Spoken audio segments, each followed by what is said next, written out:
Bismillahirrahmanirrahim. Amma ba'd. Assalamu alaikum ve rahmetullah. Barakatli olsun. Ustubuza gele turagan, sıyli bolgan Ramazan ay. Saulay Ramazan ayga şu negetni yürekke tutsak inşallah Allahu Teala yetiştirer. İnnemel a'malu bin niyyat degen Peygamber aleyhissalatu vesselam hadiste gertidanna barda işler şu sen neget etkenge göre bolur da bayta.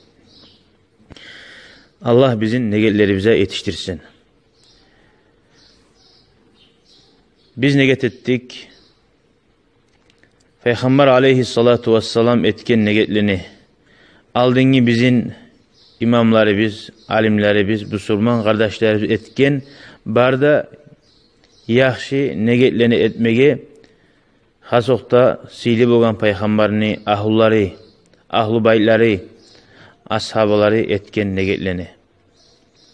Dağda biz neget ettik. Orada tutmaga, or bulgan, yessi biz Allahu Teala razı bolan kuyda. Dağda biz neget ettik. İbadatlar, taravihlar kılmaga, salları bizni günahlardan, asi işlerden saklamaga. Dağda biz neget ettik. Kur'an okumaga, kop Allah'ını eskermege,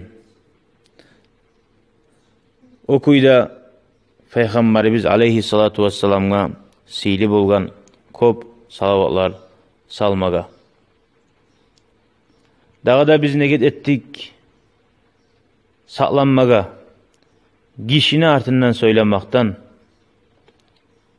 tilçilik yürütmaktan, yalgan aytmaktan, okuyda haramga eltegen her bir işe sebep olmaktan ve haramga eltegen sebeplerden sak bolmaga.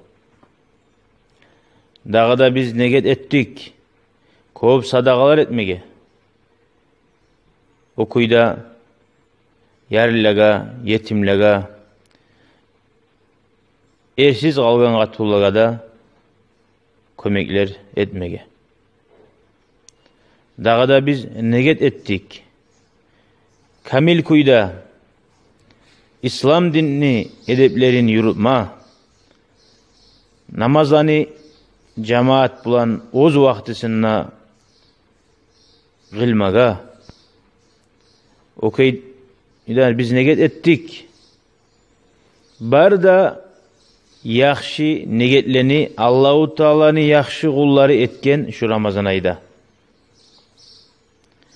Ramazan ayının baştaki 10 gününna ve ortadaki 10 gününna ve ahirdeki 10 gününna has okta Kadir geçede etken yaxşı negetlege neget ettik.